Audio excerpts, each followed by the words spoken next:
Di sana PAUD, di sini PAUD, di mana-mana ada sobat PAUD Harsa. Assalamualaikum warahmatullahi wabarakatuh. Halo sobat PAUD, kembali lagi di Outcast PAUD Podcast. Jangan bosan-bosan bertemu dengan saya, Enis Fadilah, yang akan menjadi podcaster pada kali ini. Tentunya saya tidak sendiri teman-teman. Saya akan ditemani dengan si cantik yang bertalenta, yaitu Kak Rizka, Putri FIP 2023. A few moments later. Baik, apa boleh Kak Rizka sapa teman-teman yang ada di rumah terlebih dahulu? Oke, boleh. Halo Sobat PAUD, perkenalkan nama aku Nur Mahira Absari. Orang di sekitar aku sering memanggil aku Rizka. Aku adalah mahasiswa aktif jurusan PG PAUD semester 4 Universitas Negeri Surabaya. Oke teman-teman, kalau ketemu Kak Risma jangan lupa disapa ya.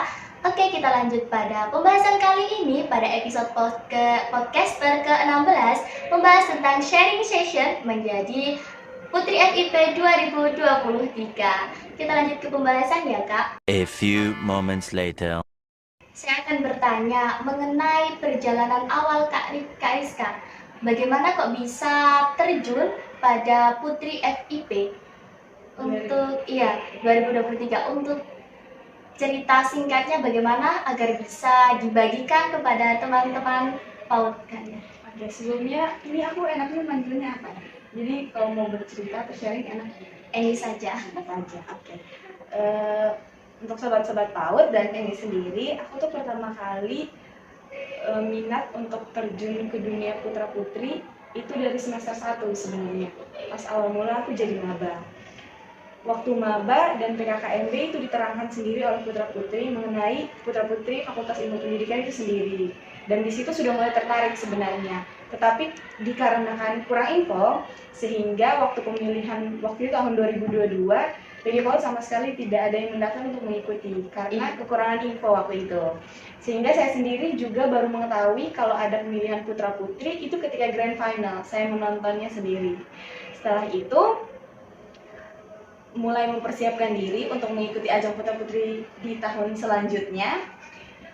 Waktu itu saya berpikir putra putri itu ada banyak kriteria teman-teman, ada banyak rules yang harus diikuti sebelum menjadi putri. Salah satunya itu adalah sebenarnya tidak harus bisa berbahasa Inggris, tetapi minimal paham dalam berbahasa Inggris. Jadi saya pikir karena bahasa Inggris saya sedikit lemah, saya harus mengasah di bagian itu. Sehingga waktu libur semester kemarin saya tidak pulang, tapi saya lanjut untuk belajar bahasa Inggris kursus. Keren sekali. Berarti untuk di awal sempat ada plan untuk masuk, namun karena ada kendala di info, jadi mengikuti lagi di tahun berikutnya. Iya, tahun berikutnya. Dan waktu itu cuman berpikir ingin membawa nama PG PAUD saja, karena di tahun kemarin PG PAUD tidak ada yang mendaftar, sehingga kayak ya sudah, yang penting ada yang daftar PG PAUD. Tetapi tidak disangka kalau bisa masuk ke tahap finalis di tahap 6 besar. Waktu masuk di tahap 6 besar juga tidak memiliki pandangan kalau akan menjadi juara. Hanya oh ya sudah, yang penting masuk 6 besar. Karena aku sendiri juga suka dunia MC. Aku suka banget dunia tentang public speaking. Mau MC, mau podcaster juga aku suka. Jadi kenapa aku milih putra putri? Karena aku merasa itu bisa menjadi wadah untuk aku mengasah minat sama skill yang aku punya. Jadi waktu itu pas masuk 6 besar, aku senang karena oh ya sudah. Karena yang masuk 6 besar itu sudah otomatis menjadi putri. Jadi jikalau ada acara, jikalau ada kegiatan di FIP, kita mungkin akan diundang sebagai MC ataupun hal-hal yang berkaitan dengan public speaking. Bisa dikatakan kalau kita berniat baik, maka hasilnya akan lebih baik lagi dari niat kita.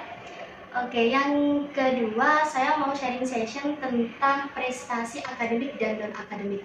Menurut Kak Rizka, dari kedua prestasi tersebut, mana yang mempunyai nilai lebih penting dari prestasi akademik ataukah non-akademik? Kalau menurut saya sendiri, prestasi akademik maupun non-akademik itu balance ya, seimbang. Mereka punya nilainya masing-masing, sehingga kalau ditanya mana yang lebih penting, jawabannya dua-duanya penting.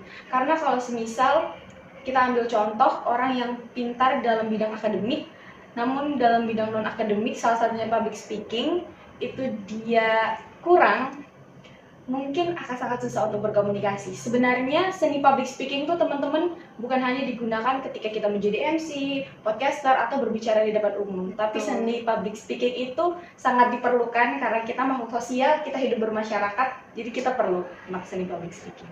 Oke, untuk teman-teman di rumah, tentunya Sobat PAUD ya sekalian, kita tidak hanya mendapatkan sharing session ilmu tentang bagaimana menjadi putri FIP, akan tetapi kita juga akan diberi suatu motivasi tentang bagaimana pentingnya public speaking.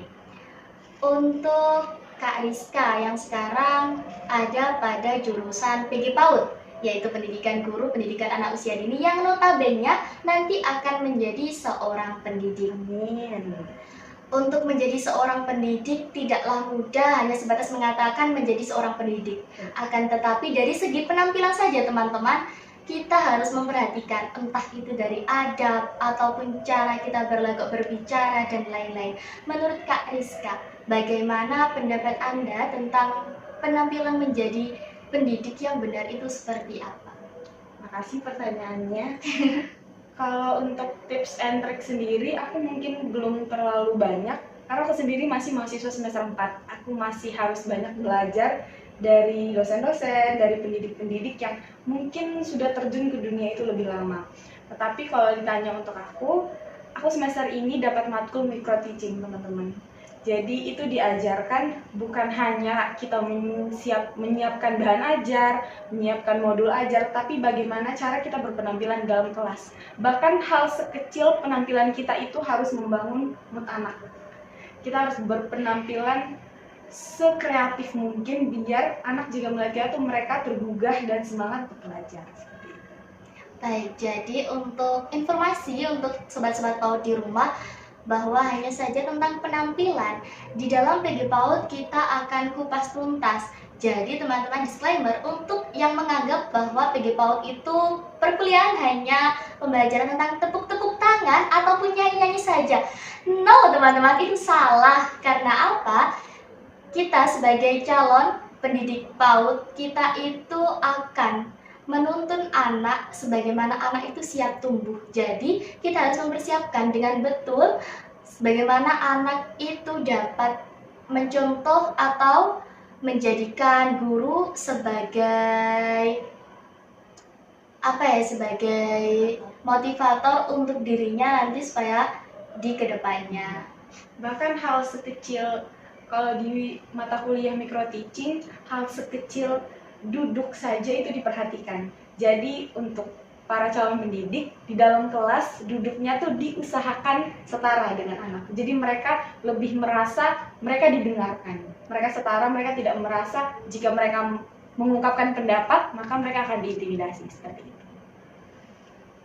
Oke Kak, ketika kita berbicara, kita kan sedang berbicara dengan metode diskusi sharing dengan santai. Akan tetapi ketika kita berbicara ini tidak dengan mudah, apalagi berbicara di depan umum. Apalagi emosi kita itu kan berbeda-beda.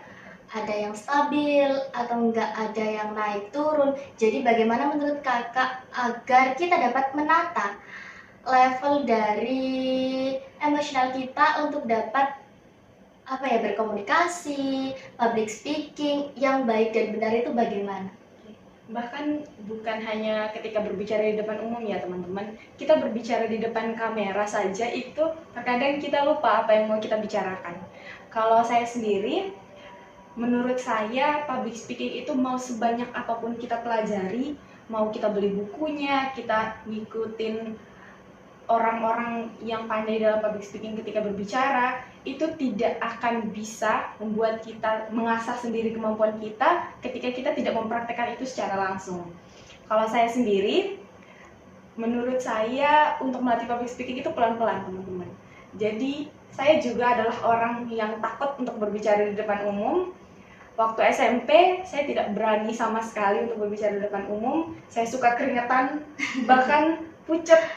Tapi waktu SMP, guru SMP saya men-challenge saya. Waktu itu ada kegiatan di sekolah dan saya dipilih menjadi MC.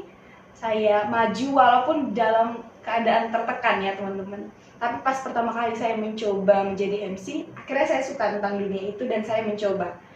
Mencobanya itu pelan-pelan, pertama dengan berbicara dulu ke diri sendiri.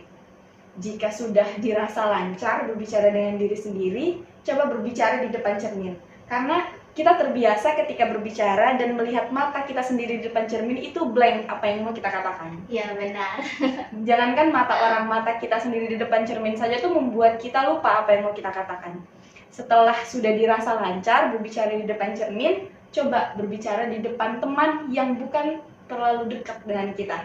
Coba ajak dia bicara.